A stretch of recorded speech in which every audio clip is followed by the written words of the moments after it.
Arsenal nih kalau di big match nggak punya nyali gitu. Ya, Guardiola dan City nggak setipis itulah untuk jiper lawan Arsenal yang.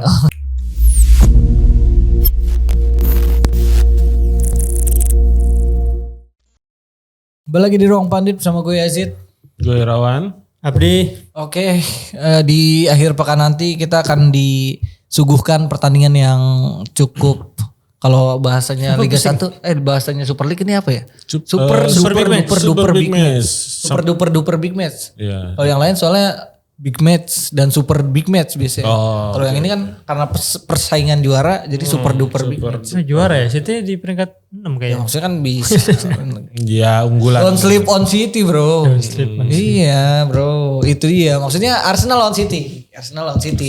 Di beberapa musim terakhir kalau gue nonton Arsenal lawan City, yang tadi ya gue mikir bakal jadi suguhan taktikal yang menarik gitu, banyak gol yang tercipta, malah ngantuk bro. Malah ngantuk gara-gara Arteta mainnya pragmatis gitu. Arsenal tuh main kalau kata siapa ya, nggak punya nyali gitu. Terus Si Michael kalau nggak salah ya. Maksudnya pokoknya ada yang ngomong mantan pemain atau legenda itu ngomongnya Arsenal nih kalau di big match nggak punya nyali gitu. Apalagi ya kita lihat aja dari musim kemarin lawan City tuh emang karena udah selalu kalah mulu gitu kan di musim-musim sebelumnya, akhirnya dia ubah cara bermainnya jadi lebih pragmatis dan somehow itu works. Sama kayak MU berarti ya nggak punya nyali ya. Dengan bedanya Arsenal lumayan buat ini masih lama aja mas. Iya. Kalau Arsenal kan sebenarnya mereka bisa main bagus, mereka bisa main atraktif, tapi mereka nggak mau gitu. Mereka cuma nggak mau karena mereka tahu permainan pragmatis itu lebih works lawan City. Kamu lu nanti bakal kayak gimana di? Apakah lagi-lagi Arsenal bahkan pragmatis? Bisa jadi bisa enggak. Soalnya kalau dibilang Arsenal ketika ngelawan tim unggulan selalu main pragmatis. Sebetulnya lawan Liverpool kemarin itu mereka justru lebih dominan untuk nyerang loh. Di babak pertama, sepanjang babak pertama, Madueke beberapa kali duel sama Kerkes. Jadi belum menjamin juga ketika sekarang Arsenal kalau ketemu sama tim unggulan atau tim populer itu bakal main pragmatis. Karena udah, waktu lawan United emang sih dark banget itu. Cuman gue ngeliat lawan Liverpool, mereka udah mulai berani main terbuka, udah mulai berani nyerang. Terlepas mungkin pada saat itu slotnya yang pragmatis kita nggak tahu. Tapi seenggaknya mereka udah ngambil inisiatif serangan dan penguasaan bola hampir di sepertiga areanya Liverpool tuh udah nunjukin sinyal kalau Arteta pede dengan skuad yang dia punya sekarang gitu. Kalau lawan City nanti apakah nanti bermain pragmatis lagi atau enggak? 50-50 kalau gue ngeliatnya 50-50. Ini main di Emirates ya.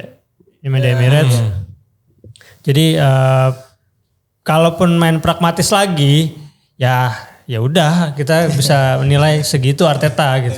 Nyalinya segitu. Jadi pembuktian itu ada di Arteta berani nggak? Ini kan bukan soal hasil. Kita kan lebih ngeliat soal lu berani apa enggak untuk fight gitu. Karena Peter Schmeichel juga kemarin kan sempat bilang gue nggak pernah ngeliat tim nggak mau menang ini seperti Arsenal yang gue lihat hari ini gitu. Jadi kalau untuk apakah mereka akan pragmatis lagi atau enggak ya 50-50 gitu. Kalau tergantung Arteta. Iya. Kalau menurut gimana Mas? Apakah mereka akan memainkan pragmatis di samping sebenarnya City ya belum konsisten juga, padahal apakah mereka masih nggak punya nyali? Ya kalau ngelihat di beberapa pertandingan terakhir ya emang seperti yang kita lihat lah ya, termasuk waktu lawan MU kan kelihatan banget. Bahkan ya kita nggak ngelihat Arsenal yang seperti biasanya, tapi sebenarnya permainan pragmatis Arteta juga bukan hal yang diharamkan atau bukan hal yang negatif gitu kan. Selama ya mereka pasti berpikirnya selama ini gue udah main cukup atraktif, udah main menyerang, attacking, nggak juara-juara, coba kita ubah lah gitu. Ya sama kayak Guardiola juga kan setiap musim selalu ada visi-visi baru ya, perubahan inovasi yang dilakukan tuh selalu ada aja gitu. Arteta kan ini juga kan butuh perubahan gitu. Kalau nggak berubah ya gimana Arsenal mau mengubah nasibnya juga. Dan kalau ngelihat lawan City, potensi permainan seperti itu pragmatis, reaktif dan ya sejenisnya sebenarnya cukup besar juga gitu. Karena City secara attacking cukup oke, terutama Haaland udah kembali ke performanya.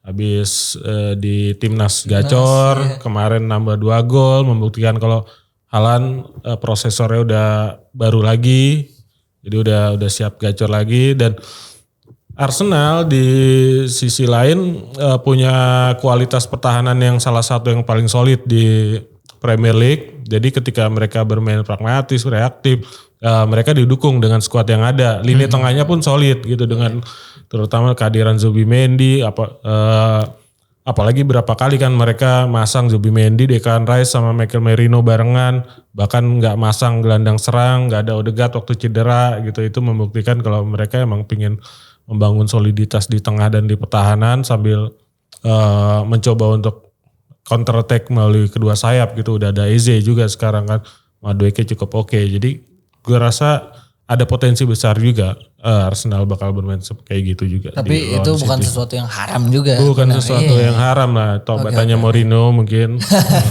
Iya juga sih. Oke. Tapi memang di samping Arsenal yang sebenarnya udah beberapa musim, bahkan di musim kemarin juga masih jadi pesaing juara, City musim lalu maksudnya nggak impresif gitu mereka. Dan musim ini juga masih belum nemu pakem yang pas. Guardiola masih nyari-nyari yang ini, walaupun datang pemain baru juga cedera dan belum pada tune in juga. Tijani beberapa kali main bagus, tapi beberapa kali juga ya kurang juga gitu. Tapi sekarang udah ada Donnarumma. Yeah. One shoot one goal sekarang, one shoot no goal goal sekarang. Itu kalau sekarang katanya Donnarumma. Nah tapi menurut lu gimana? Apakah Guardiola bisa mengatasi Arsenal yang sekarang dengan skuad yang dan formasi yang belum tentu kayak gini?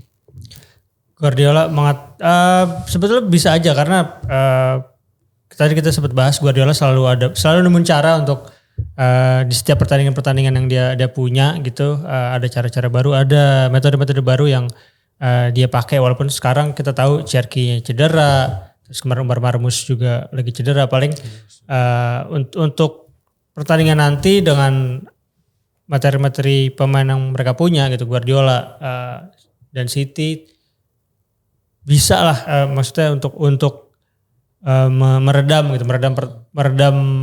lini serang Arsenal. Dan mereka pun nggak yang serta-merta langsung tiba-tiba bertahan total dengan apa yang Arsenal punya. Mereka punya beberapa pemain yang justru bisa dipakai buat nyerang balik. Ada Doku yang bisa duel di tengah gitu, bisa tiba-tiba masuk dari dalam. Jadi untuk banyaklah opsi yang dipunya sama Guardiola untuk besok lawan Arsenal gitu. Dan pasti akan ya Guardiola dan City nggak tipis itulah untuk jiper lawan Arsenal yang walaupun sekarang ya kemarin Eze sama Gyökeres sempat bikin gol di 47 detik. Nah tapi sebenarnya lebih ke Gyökeres kalau emang anak ini total di lock gitu sama back, mungkin sejauh ini yang masih kelihatan kurang dari Gyökeres penempatan posisinya dia yang kalau ketemu tim-tim penting tuh masih kadang suka buntu. Gitu.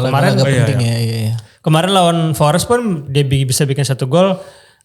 Itu memang lagi lepas dari lagi counter attack cepat, bisa bikin gol dan lagi posisi bebas gitu. Kalau posisi normal dia dikelilingin sama back lawan itu yang bakal dicari caranya sama Guardiola gitu. Titiknya udah. Karena dia kan bukan tipikal striker yang bisa bergerak di ruang sempit. Beneran pure target man yang ya udah.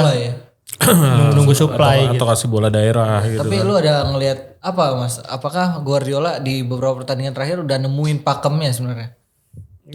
Kalau nemuin pakem tetapnya sih mungkin belum ya, karena di awal musim ini masih beberapa komposisi pemainnya masih belum tetap gitu kan. Kayak Ryan Ait-Nouri juga kondisinya lagi cedera, kemarin diganti Oreli gitu. Terus di kanan juga masih belum pakem, kadang Rico Lewis, kadang Matheus Nunes gitu. Terus di tengah juga sebenarnya komposisi yang perannya Tijani ini masih, gue ngelihatnya sih masih belum jelas gitu.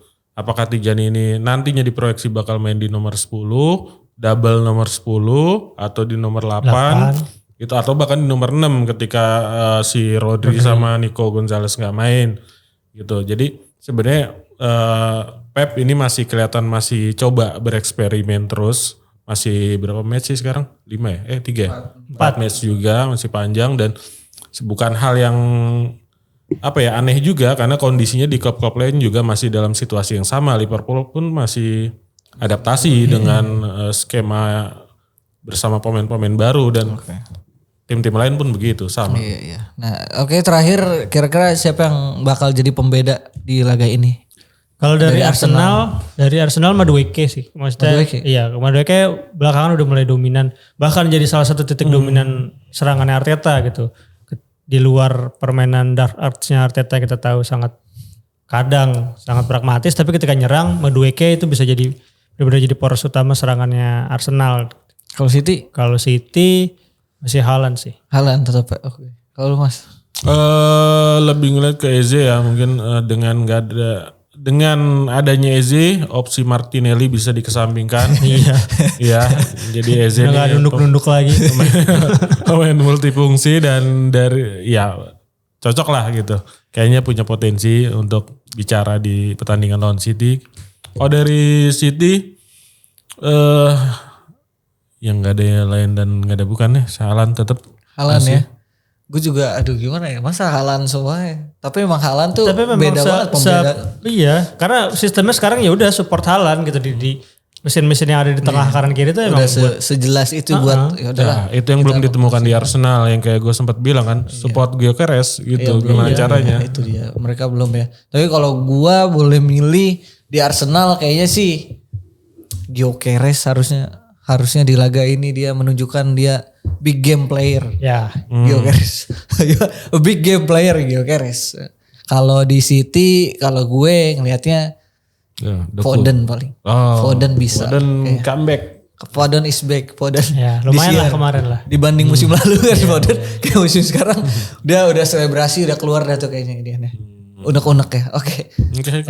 Nanti balik lagi di sini kira-kira siapa yang bener pembedanya tadi kalau prediksi ada di konten lain. Sampai jumpa di episode selanjutnya.